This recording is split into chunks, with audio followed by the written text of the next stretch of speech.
National anthems. Which is your favourite? Now, I'm not approaching this from a nationalistic angle. I'm not a nationalistic person, although don't get me wrong, I do enjoy it when England score in the World Cup. But these are often very beautiful classical compositions, and sometimes by famous composers. Some examples of where the national anthem can pop up in classical pieces. Well, we have the 1812 Overture by Tchaikovsky, where La Marseillaise creeps into the piece.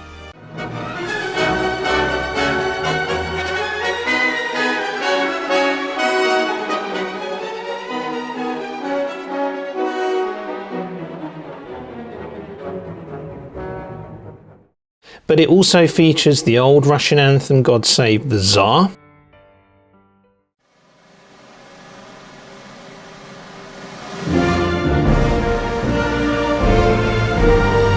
Then you have the Star Spangled Banner in Vieuxtemps' piece Greeting to America, and to a lesser extent Yankee Doodle, and also the Yankee Doodle variation.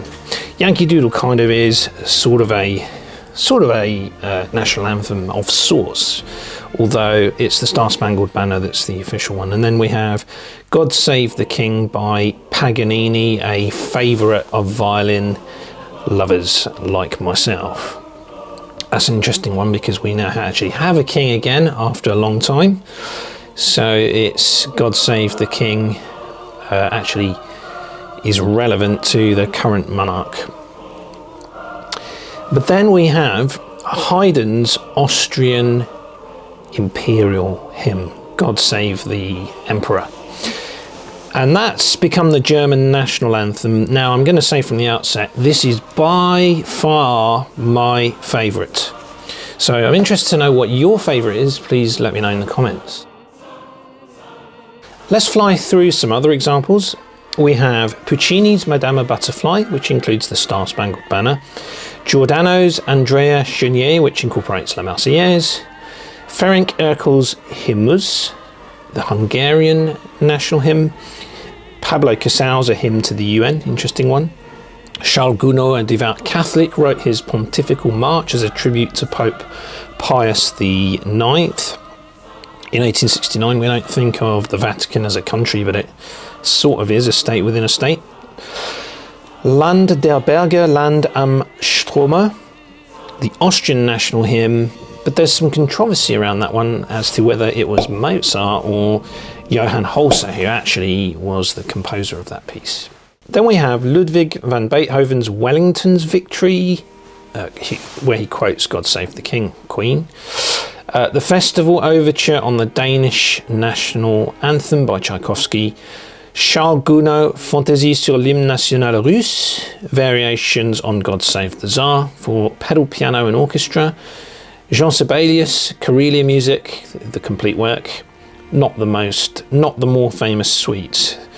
Closes with an arrangement of the Finnish national anthem, Mama, and then Reinhold Glier quotes the Internationale, the Soviet anthem between 1918 to 44, in the Red Poppy Ballet. Fantasy for the Comintern Festival and Heroic March for the Buryat Mongolian ASSR. The last of these also has a brief quote of God Save the Tsar, so a bit of a Bolshevik communist hymn going on there. Then we have Giuseppe Verdi, Hymn of Nations, quotations of La Marseillaise, God Save the King, Queen, and Il Canto degli Italiani throughout the work. Toscanini later expanded the work with an extra coda containing the Internationale and the Star Spangled Banner. I'll have to look into that. Did Toscanini have communist leanings? Great composer anyway. Heifetz did work with him. And then multiple composers in the Yellow River Piano Concerto, subtle hints of March of the Volunteers, the Chinese anthem, and concludes with a statement of the Internationale, again, more of a communist hymn. So we'll come on to God Save the King, because that's really quite super important for violinists, not for nationalistic reasons, again, for virtuoso reasons. Now, when you research the origins of the God Save the King anthem, there's some fascinating research that takes you to Shakespeare in the 1590s, through to John Bull in 1619, and on to Henry Purcell, and on to an old Scots carol, and then in 1744, 1745, Thomas Arne is credited with arranging the Drury Lane version. I didn't know much about this until I actually looked into it just recently, but it's Paganini really that is the one we're interested in. So he composed his variations on God Save the King in 1829. This work was based on the tune of the British national anthem, God Save the King. He wrote a highly virtuosic suite of variations on God Save the King as his opus number 9. Paganini joins a host of composers who have paid musical tribute to the UK monarchy, including the likes of Beethoven, Liszt, Rossini and Charles Ives. Paganini's furiously difficult set of variation is full of extended techniques. He takes the dignified melody and turns it into a fiendish yet flippant study for the violin, all left-hand pizzicato, dramatic spread chords and fast fingerwork. Based on the famous British national anthem, God Save the King, Paganini takes the familiar melody and weaves a tapestry of dazzling variations. Throughout the piece he explores various techniques and musical effects, pushing the boundaries of violin technique at the time. The variations encompass a wide range of emotions, from melancholic passages to breathtakingly rapid virtuosic runs. Paganini masterfully combines lyricism and brilliance, giving each variation its own unique character and capturing the listener's attention from start to finish. The piece highlights Paganini's signature style, characterized by intricate arpeggios, double stops, and complex fingerings.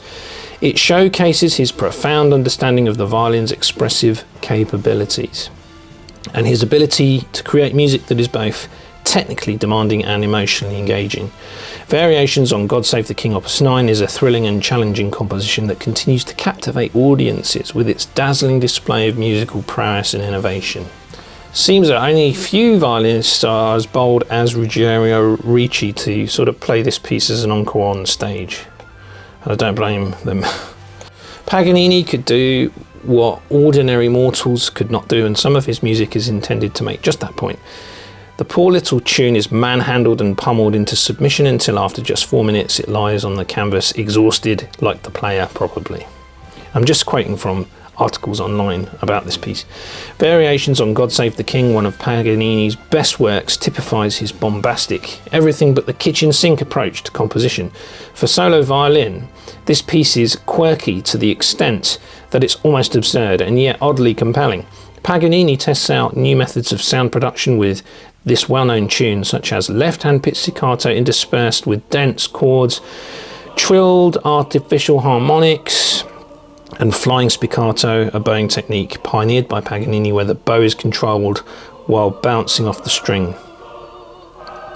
It's Paganini's sheer imagination and inventiveness that shines through this work, the art of taking a simple tune and turning it into a mesmerising showpiece. At one point the violinist has to pluck the famous melody with the left hand with intermittent help from the thrown bow strokes at the same time.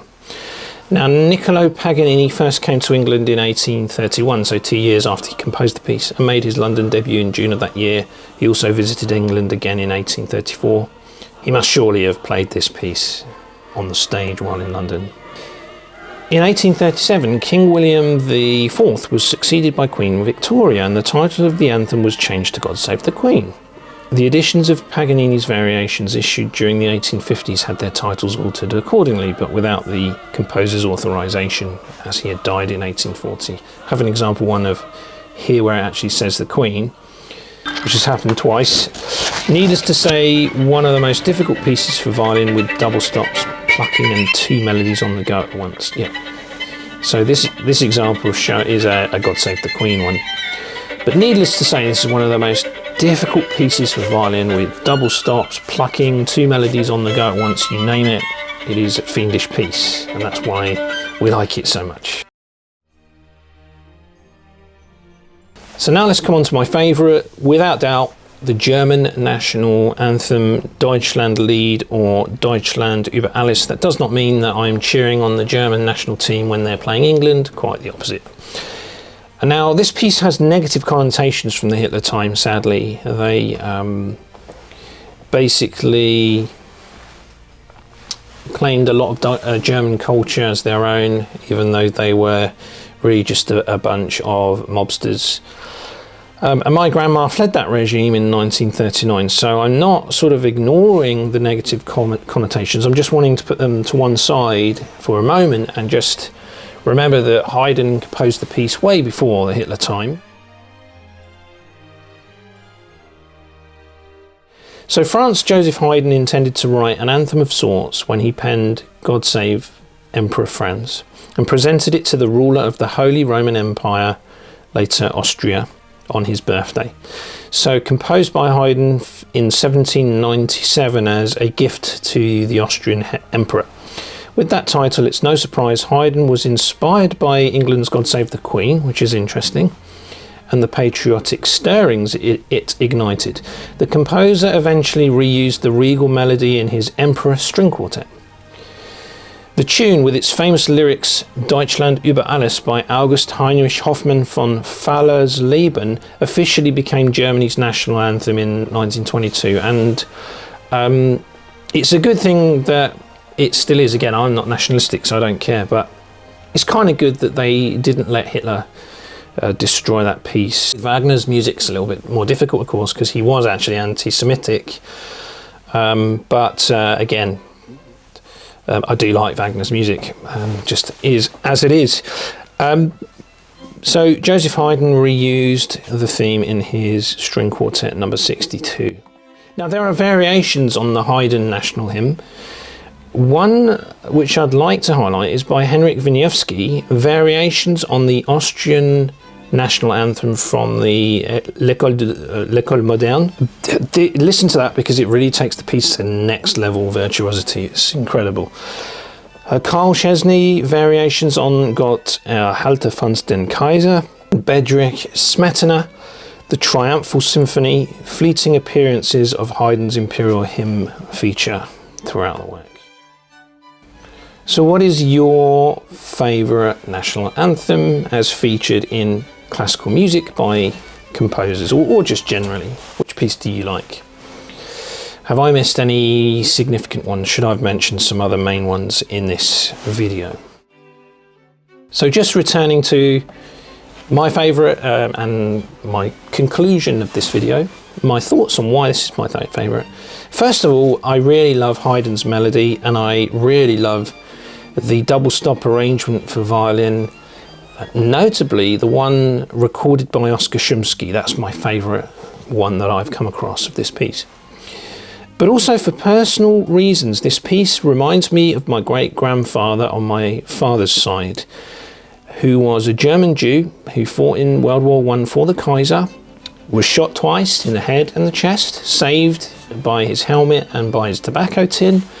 The tobacco tin was still in the family for a period of time with a hole in it. It seems to have been lost now. My dad had it one time, I think. And my great-grandfather was awarded the Iron Cross Second Class. He served all 4 years of the war, as far as I know. He served on the Russian front and he served in Belgium. Sadly, though, being Jewish, he ended up being killed by Hitler at Auschwitz in probably around, must have been 1942. It's on Yad Vashem, actually. I have to check the exact date. So I think of him and not necessarily of Hitler when I listen to the piece, although actually both kind of blends into a kind of melancholy, sad memory. So it sort of stirs me from that point of view. By the way, I'm against all wars, from which the bankers and corporations mostly profit. And if you look into the more controversial take on why the US entered World War I, that may have had more to do with securing loan repayments for the US banks from the Allies rather than actually coming to save Europe. So that's a controversial thing, but you can look into that, and you can check out books by G. Edward Griffin on the subject if you're interested in that. So yeah, I'm against war, I'm against nationalism. Let's just take these pieces on their musical value, should we say, and the emotions they may stir within us. And since my mum is actually from Cyprus, maybe I'll do a video about the Turkish in classical music in the future, another time perhaps. Thanks for listening. Just trying to get my head around playing this piece now.